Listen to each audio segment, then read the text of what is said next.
झिरवळ यांचा ताफ्याचा कॅफो देखील आला, पण झिरवळ आली नाहीत. काय सांगाल?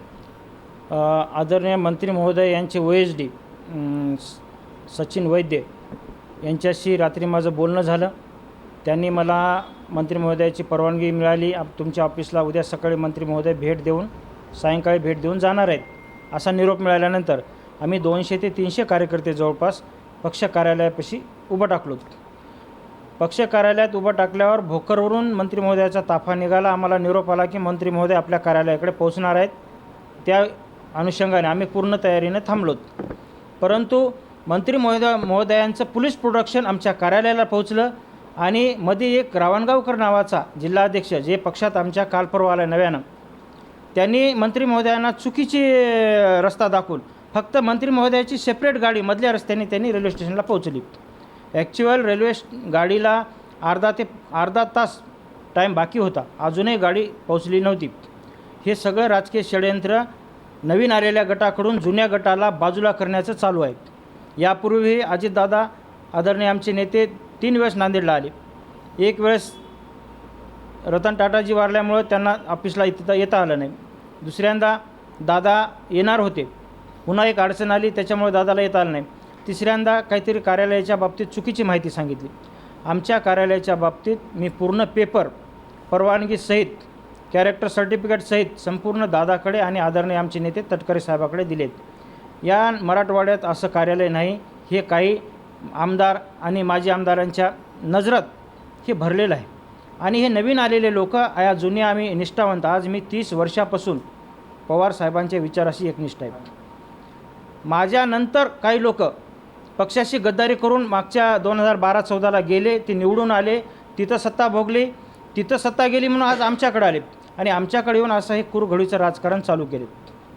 तर हे माझं म्हणणं की आमचे जे नेते आहेत, ज्यांच्यावर आम्ही आज 20, 25, 30 वर्षापासून विश्वास ठेवून या ठिकाणी काम करतो, त्यांनी आम्हाला विश्वासात घ्यावं आणि हे जे नवीन आलेले लोक आहेत हे कशा पद्धतीनं राजकारण करायलेत. आणि माझी दादांना आणि तटकरे साहेबांना एक नम्र विनंती आहे. मला 2 वेळेस विधानसभेची संधी मिळणार होती, मला पक्षांतर करा असं सांगितलं, परंतु मी एक निष्ठ आहे. मला पद मिळो न मिळो मी दादाच्या आणि पवारसाहेबांच्या आणि तटकरे साहेबांच्या विचाराशी एकनिष्ठ आहे म्हणून या ठिकाणी राहिलेलं आहे आणि इथून पुढेही राहणार. परंतु हे काय राजकारण चालू आहे हे फार अतिशय नीच लेवलचं आहे. असं ऑफिस त्यांच्याकडे नाही म्हणून या ऑफिसला दादा येऊ नये, तटकरे साहेब येऊ नये आणि आज झिरवळ साहेब येणार होते, त्यांना मधल्या रस्त्यानं नेणं किती दुर्दैव आहे. मंत्र्याचं पोलीस प्रोडक्शन कार्यालयासमोर पोहोचते आणि मंत्री महोदयाला ते बाळासाहेब रावणगावकर नावाच्या जिल्हाध्यक्षानं जे काल परवा पक्षात आला आहे त्यांनी त्यांना मधल्या रस्त्यानं स्टेशनला नेलं. म्हणजे हे कार्यकर्त्यावर एवढे नैराश्याचं वातावरण तयार झालं आहे की नवीन आलेला गट वारंवार जुन्या कार्यकर्त्याला दाबण्याचा प्रयत्न करते, बाजूला सारवण्याचा प्रयत्न करते. आणि मी एक जुना आणि निष्ठावंत असल्यामुळं माझे नेते अजितदादा पवारसाहेब आणि तटकरे साहेब आहेत. मी बाकी आहे कोण नवीन आले आणि कोण जुनं आले, कोण जुनं आहे त्यांना विश्वासात घेणारा माणूस आहे. मी कोणाच्या दबावाला बळी पडणार नाही, कारण माझा नेता आणि मी माझ्या नेत्याशी एकनिष्ठ आहे. परंतु यापुढं जर असं राजकारण चाललं तर मग मात्र आता याचा विचार तटकरे साहेब आणि दादा निश्चित निर्णय घेतील याची आम्हाला अपेक्षा आहे. कारण आम्ही गट बदलू माणसं नाही आणि मी सत्तेसाठी हापापलेला नाही. ज्या माजी आमदारांना परवा पक्षप्रवेश केला आहे त्यांनी राष्ट्रवादी सोडली 2012ला आणि तिकडे आमदार झाले, तिथली सत्ता गेली, लगेच इथं आलेत आणि महामंडळ मागालेत. म्हणजे यांना शरम नावाची चीज नाही. माकडासारख्या इकडून तिकडे उड्या मारणं, तिकडून इकडे उड्या मारणं आणि निष्ठावंत कार्यकर्त्यावर अन्याय करणं हे दुर्दैवी आहे. तरी पण आमचा एकही कार्यकर्ता खचणार नाही. दादाच्या आणि तटकरे साहेबाच्या पाठीशी आम्ही खंबीरपणे उभे राहणार आहोत. परंतु असं चुकीचं राजकारण या नवीन आलेल्या लोकांनी करू नये अशी माझी नम्र विनंती आहे.